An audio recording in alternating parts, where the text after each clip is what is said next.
پس از مراسم رسمی شده‌شوی اولین چمپیونات جهان اوید با گوشتنگیری مرحله فینالی رقابت‌ها برگزار گردیدند. در روز اول این مسابقه جهانی رقابت‌ها از روی 4 وزن جریان گرفت و خوشبختانه در همه وزن‌ها نمایندگان تاجیکستان در فینال رقابت کردند که قوازمایی‌ها از وزن 65 کیلوگرم آغاز شد. مولا رجب خلیفاєв که از ابتدا مدعی اساسی برای برآمدن به فینال محسوب میشد، نهایتاً پس از غلبه بر رقیبان خود از جمله بر نماینده دیگر تاجیکستان شهباز سعیدابراروف در فینال چمپیونات جهان اوید به گوشتنگیری قرار گرفت.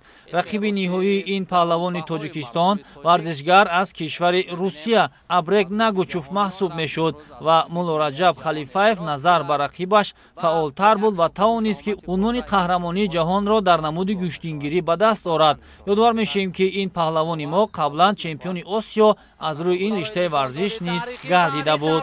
در وزن 65 کیلوگرم مقام سوم افتخاری را شهباز سعیدابراروف از تاجیکستان و ارتیوم شتوربابین از ازبکستان مالی خود کردند. ابرک نگوچوف از روسیه مدال نقره را به گردن آویزان کرد و نشان طلا را باشد مولا رجب خلیفاєв به دست آورد که در برابر مدال به غالبان تحفه پولی در حجم از 5 تا 20 هزار دلار آمریکایی تقدیم کرده شد. یادآور میشویم که مدال های غالبان وزن 65 کیلوگرم را پرزیدنت جمهوری تاجیکستان پیشوای ملت، پرزیدنت کمیته ملی المپی محترم امامعلی رحمان و رئیس مجلس ملی مجلس عالی جمهوری تاجیکستان رئیس شهر دوشنبه محترم رستم امامعلی در فضای تنتنوی تقدیم نمودند. هنگام مسابقه‌های سطح بانفوذ شما تنها نیستید. در رقابت‌های وزن 71 کیلوگرم نیز باز یک نماینده تاجیکستان مسعود احمدزاد به فینال راه یافت و رقیبش از کشور ازبکستان دلشاد بوریف محسوب میشد. مسعود در یک رقابت بسیار مشکل و سنگین رقیب خود را شکست داد و برای منتخب گوشتنگیری تاجیکستان دومین مدال طلا را تقدیم نمود. در وزن 71 کیلوگرم میرزا جمیل رمضانوف تاجیکستان و الیاس پاکدیل از کشور ایران سوم شدند. دلشاد بوریف از ازبکستان مدال نقره به دست آورد و مسعود احمدزاد قهرمان جهان اوید به گوشتنگیری شد.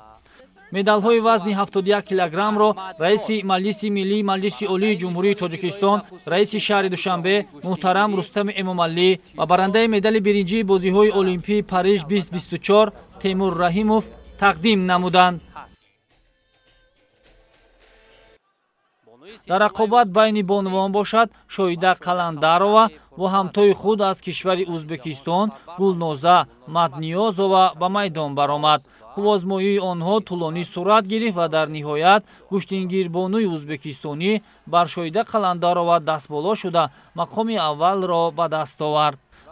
در بین بانوان باشد مقام سوم افتخاری را کامیلا бадурова از کشور روسیه و لیوانتین از جمهوری مردمی چین صاحب شدند. شاهیده قلندرова مقام دوم را اشغال کرد و گلنازه متنیازова باشد چمپیون جهان اوید به گوشتنگیری در سال 2024 شد.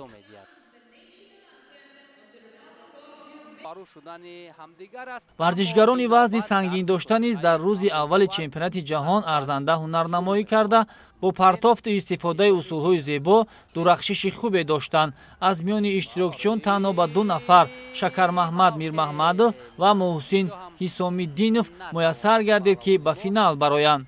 رقابت پهلوانان برابر صورت گرفت اما ورزشگر کشور ازبکستان در جریان قوازمایی یک آگاهی داشت و این باعث شد که شکرمحمد میرمحمدov عنوان چمپیون جهان اوید به گوشتنگیری را به دست آورد.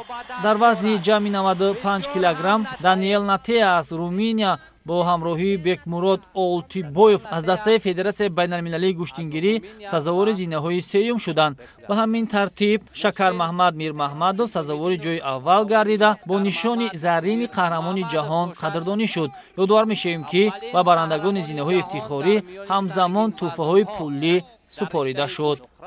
همین گونه منتخب تاجیکستان در روز اول چمپیونات جهان اوید به گوشتنگیری صاحب 3 نشان طلا، 1 نقره و 2 برنجی گردید.